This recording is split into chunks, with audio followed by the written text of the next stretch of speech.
Hello, welcome to Studio 889. I am Wilks.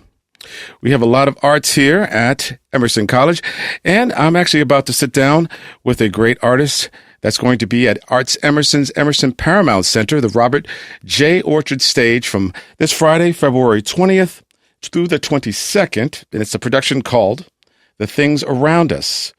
Musically, nice, astounding, hilarious, surprising new one-person show, and it is featuring the acclaimed musician, artist, and storyteller, Ahamefule J. Oluo. Correct. Thanks for having me. So welcome to Studio 889, and we're going to just chop it up for a couple of minutes and just find out what his background is and what people can expect at this great performance. Once again, The Things Around Us. Welcome, Ahame. How are you? It's a pleasure to be here. Thanks for having me. So we were kind of talking about things, behind the scenes, but this is not your first time connecting to and with Emerson College. Yeah, I actually had completely forgot about it until I was walking past the radio station the other day, and I had a deja vu of being here, and I looked up the date. It was October of 2012 that I was here with an indie rock band from Seattle called Hey Marseille, and we did an in-studio performance here. So you must have been literally in our performance area studio. Correct. Were you playing trumpet? I was playing trumpet, clarinet, percussion. Yeah. Wow. Actually, the same things I play in The Things Around Us. So speaking of which, that's a great pivot. So describe The Things Around Us. How did it actually come into being? So it's the third in a series of 3 shows that I've put together. And the shows that I make, they're kind of, my background is music, composing, playing music as a trumpet player, woodwind player, and also stand-up comedy. I've been doing stand-up for about 20 years. And the shows that I do, these stage shows, they kind of combine music and storytelling, that is comedic storytelling. And my first 2 shows had these kind of large musical ensembles with them. And so I would basically talk, and then there would be the musical ensemble. But this show, which is kind of inspired by the isolation of the pandemic, is completely solo. So all the music is solo, done through looping. It's completely live. There's nothing pre-recorded.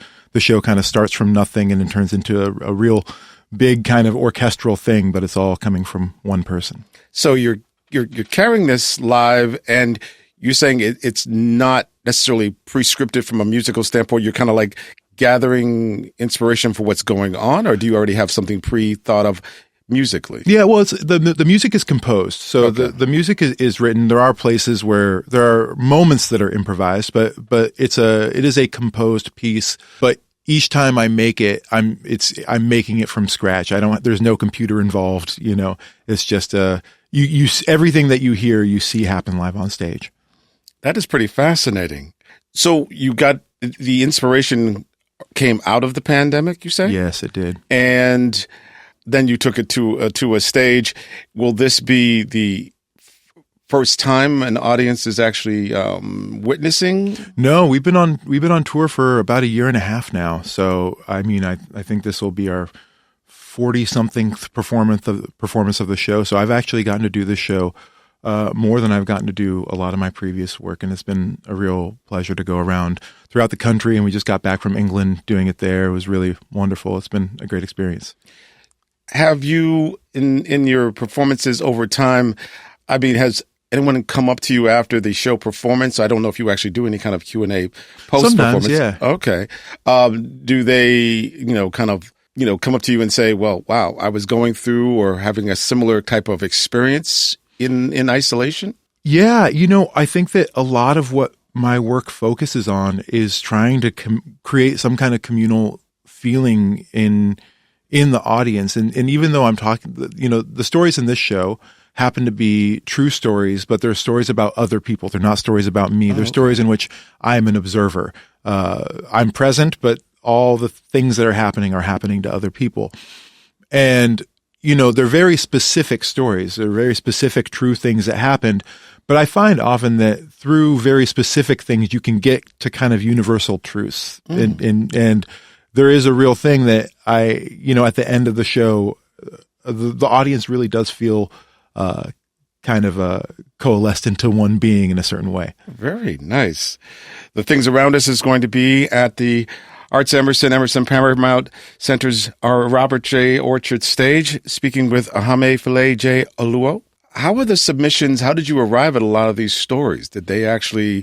Were they something that you sought out from existing news stories, or did somebody submit to you these? No, these are stories that I observed with my own eyes. Things where I was, things that involve some of them involve friends, some of them involve, strangers, acquaintances, people that I've known for a couple hours, and they're collected basically not throughout my whole life, but basically throughout the last 20 years. These stories that all have kind of strange and interesting twists to them that I kind of use. The show isn't about any one of these stories. The show is about some kind of commonality between all of them. So there's an overarching theme that's going through this. Is it designed to evoke hope? Is it designed to just look at a moment in time? I would say if I were to say that the show was about one thing, it is about appreciating that every single person is a unique individual with a complicated life that is as valuable as anyone else's. And it's a kind of strange way of getting to that feeling, but I think that's where we get to. I love that. I love that that common thread that we all kind of share together. How long did it take you to put all these different pieces and stories along with music together? Yeah. So this show, all of my shows have taken a long time to build. My first show I worked on for like 10 years before it premiered.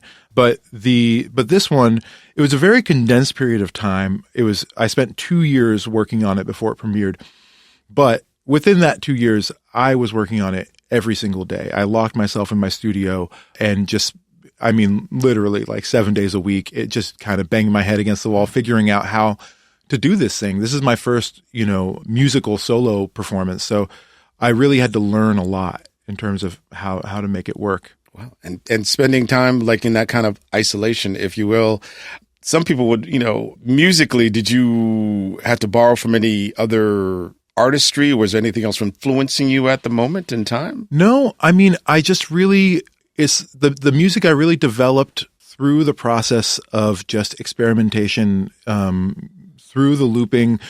A lot of the musical pieces in the show are built upon the previous musical piece. So I speed things up, I slow things down, I turn one song into another song, I flip things backwards and turn one thing into a different thing. And basically, that's the result of 2 years of trying every single option to make a show that really flows and doesn't lose momentum and feels as alive as if there were a full band there. And prior to that, you really didn't use looping technology?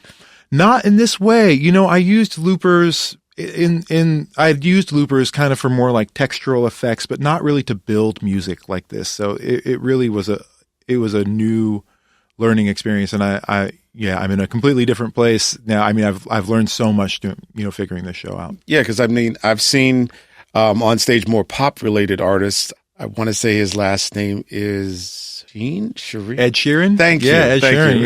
Yeah. He's big. He's big into loopers. He actually has his own brand of loopers now. I didn't know that. Yeah, they look pretty nice. It's not the kind that I use, but okay. Yeah. Have of all the different locations of which you've actually performed, has it been more received in some ways better than others?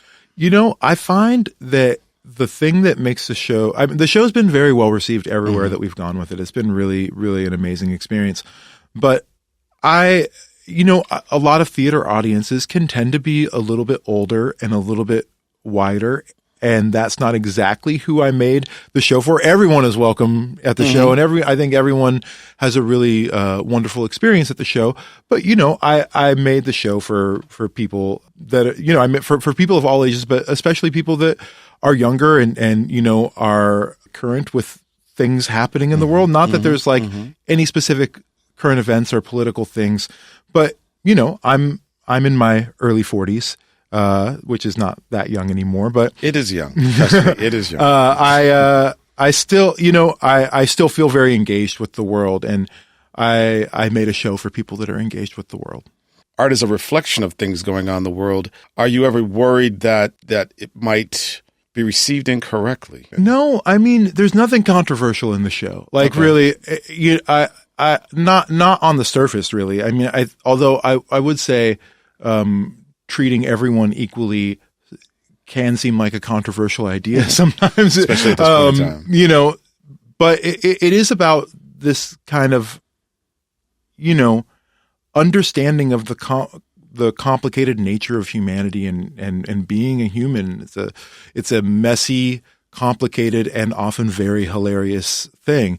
And this show really tries to capture through what seems like random snapshots a bigger idea of just all the things that we go through. And you actually somehow, because of your comedic background, are finding some funny threads in these? Oh, yeah. And I think that, you know, especially people who use humor as a defense mechanism, that's what got me through the pandemic. And I know that's what got a lot of other people through the pandemic. It was hard to get through that period of time if you didn't have a sense of humor. Makes sense. Ahamefule J. Oluo. Correct. Yeah. Going to be this Friday at the Paramount Center, the one-person solo show, The Things Around Us, this Friday, Saturday and Sunday. Now, have people who you've actually based these particular stories on actually had a chance to see themselves through you? Yes. And what was their impression of your impression of them? Yeah. So, you know, there are some people in the show that are just random acquaintances. I don't really have a way of getting in touch with them. Understood. You know, so those stories, you know, that kind of is what it is. But anyone who I know personally, who I talk about, which actually is most of the people in the show, I went and I talked to them, you know, before the show premiered, actually when we were still doing work in progress versions of the show. Anyone who I know who is mentioned in the show, I talked to them. I talked to them about how I talked to them about how I talked about them in the show. I talk about why they're in the show and how it works in the bigger picture. Most of the people I was able to change their name, but there's one story because, I mean, you understand if you listen to the story or watch the story, that, you know, there's one person who I couldn't change their name because who they are is relevant to the story. And so that was a big one because I had to talk to this person and tell them I wanted to use this story that was a big thing in their life and kind of a traumatic thing in their life and a thing that they had never talked to anyone about publicly in any way. And, you know, it was a real strange thing going to them and being like, I know you haven't talked about this publicly. I would like to be the person who, you know, tells this story publicly, the story that is very, a big part of your life. And I explained to them why I was telling it, what the story meant to the greater context of the show. And, you know, all of those people have seen the show, both in a work in progress version and the full show, and definitely have given their full blessing for the stories that are in there. That's intriguing because I can only imagine, like, you know, there's something that's, you know, very near and dear to you, and here is somebody on stage, you know, replicating that on stage, and obviously you don't. If I'm the person, I don't want you to get it wrong. Obviously, you, the person, the artist, doesn't want to, like, you know, have a depiction that is in error. That's an incredible challenge. And I'll say, you know, you can write a story that you think is true, and then as soon as that person that you're talking about is going to be in a seat in that theater, you really start thinking, is that actually what happened? Am I remembering this right? It really puts extra pressure on you to get it right. And I didn't, because I wanted it to be my telling of the story, how I construct it. I didn't tell them ahead of time what the story was. I just tried to be as accurate to my memory as possible. No one really corrected me on anything. So I think I got it. I must have gotten it pretty close to correct. Wow. Looking forward to that. I'm not going to ask you to name that person. I think that you've actually teased it very well. Can you speak to so many things in the arts world and arts creators are being challenged and being somewhat reduced at this particular moment in time in this country? Yeah. Are you feeling that? Do you see that, you know, as we go into days ahead? How does that affect your art? Absolutely. I mean, it is a really strange time in the world of art. I mean, public funding has basically dwindled to nothing, and arts organizations around the country are really, really struggling. And there are a lot of reasons why I made a solo show, but also it's not a coincidence that I've been able to tour this show so much. It's a solo show. It is You don't have a lot of overhead. Not a lot of overhead, not a lot of hotel rooms, not a lot of flights. Right. And it really is a full show that feels like a full show. So that aspect, I think, has been very attractive to a lot of presenters. So that's why the show's been able to. I'm part of the reason why the show's been able to tour a lot, because I think it's there was a part of me that when we were making the show is I wanted to make a show that was a good value for the presenters, because they're all having a really hard time, and they really want to present the best work that they can. They really want to bring beautiful things to people in a time that they really need it. But so many things have made it difficult for them to do that. So we did really think about what is the most beautiful show that we could give to the public that presenters can actually afford to put on and actually afford to present. And, and that's allowed us to, perform in kind of some smaller venues and areas communities that we normally wouldn't be able to get to. My first show had, 21 people in it. So it's, that it's hard to get that, without proper funding. So this is a show that we've been able to do in like kind of smaller spaces, but I'm very, very excited to be doing it at the Paramount Center, which is, I think, the most beautiful theater that we will have done the show in. It's such a beautiful theater. Oh, wow. Cannot wait. So this Friday, if you want to catch a great solo show with some amazing themes and an amazing performer, not just by themselves, but also doing some things musically and along with comedy and just, relevance to today's experience. I can't think of a better place and space to check out the things around us. Would you consider it a musical drama, musical dramedy? Musical drama, comedy. Okay. I mean, it's a little bit of everything. Yeah, it's just the stuff that I do. Really, it's like I